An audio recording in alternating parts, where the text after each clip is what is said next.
Section 5.1, example 9, applying the vertex and x-intercepts of a parabola.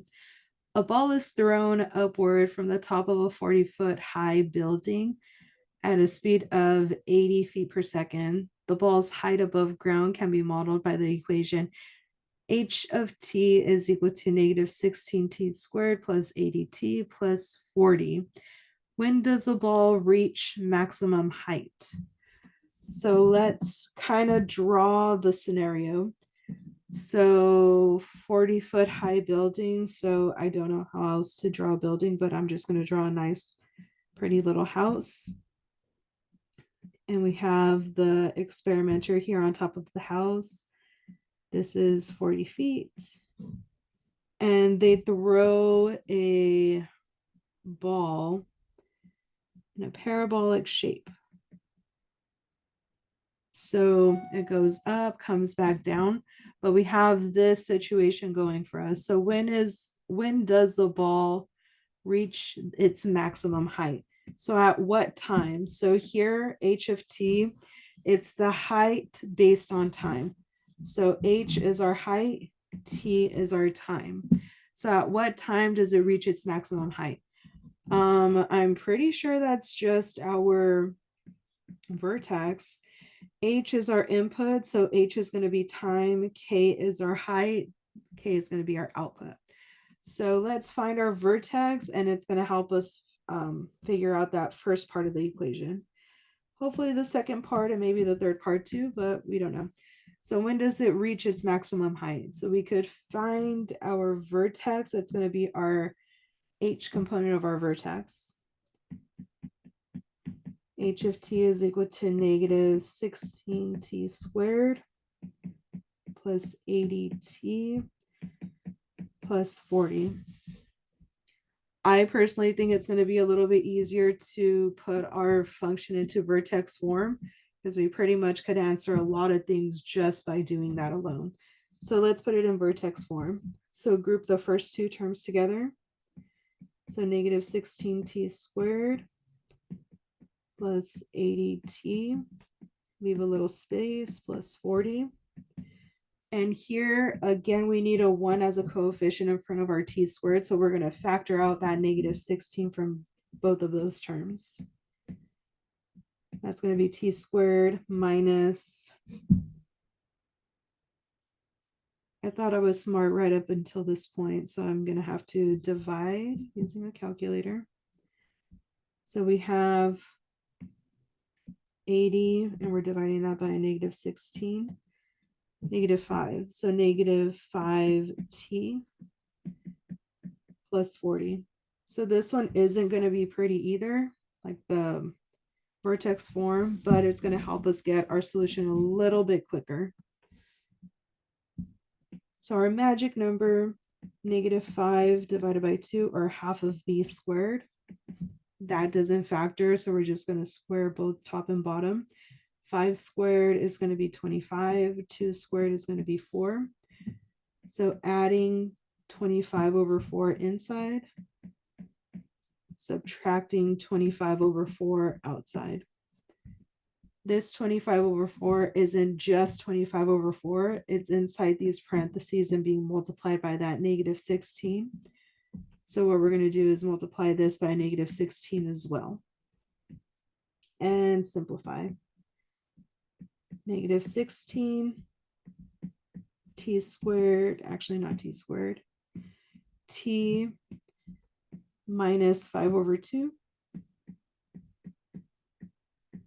squared over here. Let's simplify this part. 4 and negative 16 divide out negative 4 times. So then we have plus 40. Negative times negative is going to be a positive. And what was it saying? 24 or 25 times 4 is 100. So plus 100.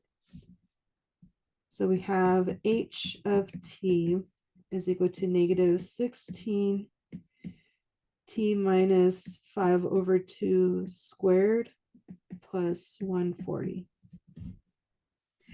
All right, when does the ball reach maximum height? So it reaches maximum height in our input component of our vertex. I'm not going to say the x component because here we don't have x's. Let's delete this part. Okay. So our vertex here is 5/2, 140. So at time t equaling 5/2. Or what would that be? 2.5 minutes or 2.5 seconds. 80 feet per second. So at time t equaling 5/2 or at 2.5 seconds. So that is when we reach our maximum height. What is the maximum height of the ball? So the maximum height of the ball is just going to be when h of t is at its maximum. So at our k component here, so since we have h of t equals -16 t minus 5/2 squared plus 140. So we have a max height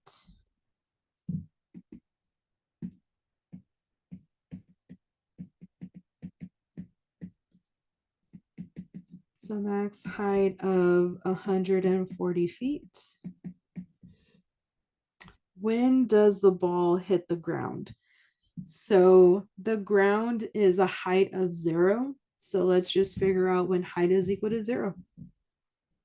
So h of t is equal to -16 times t minus 5/2 squared plus 140.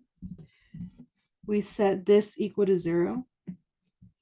So we could erase this part to get it out of the way and simplify. So -16 times t minus 5/2 squared is equal to a -140. Divide both sides by 116 or -16. Leaving us with t minus 5/2 squared. And that's equal to, hopefully it's an even number.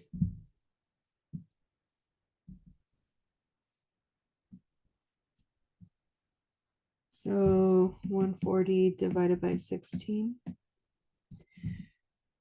Doesn't look like it simplifies.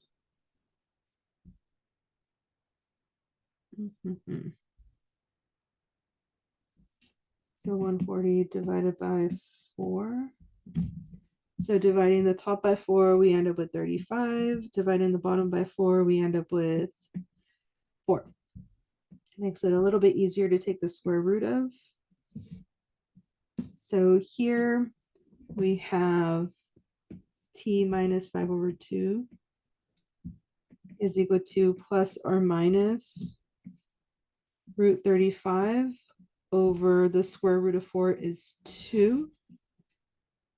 And to get t by itself, let's add 5/2 to both sides. So t is equal to 5/2 plus or minus the square root of 35/2. Now there's two places where t or when our function is equal to 0. 5/2 plus root 35/2, or 5/2 minus root 35/2. So let's see what those values are. So 5/2 plus the square root of 35 divided by 2. So I would say at approximately 5.458 seconds, or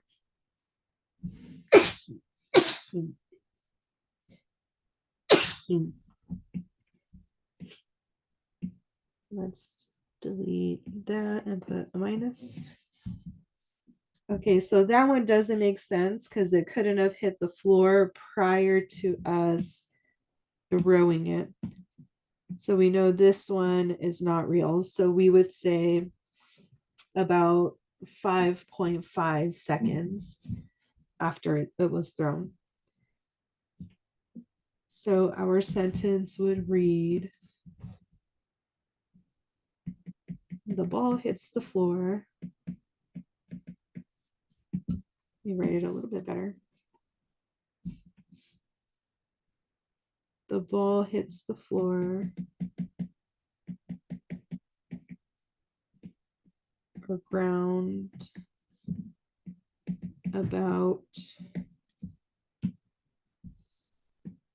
5.5 seconds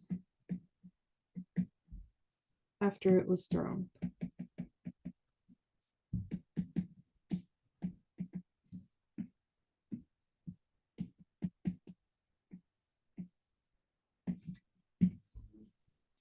And there we go. That's our solution. As always, if you have any questions, please feel free to ask. Otherwise, bye.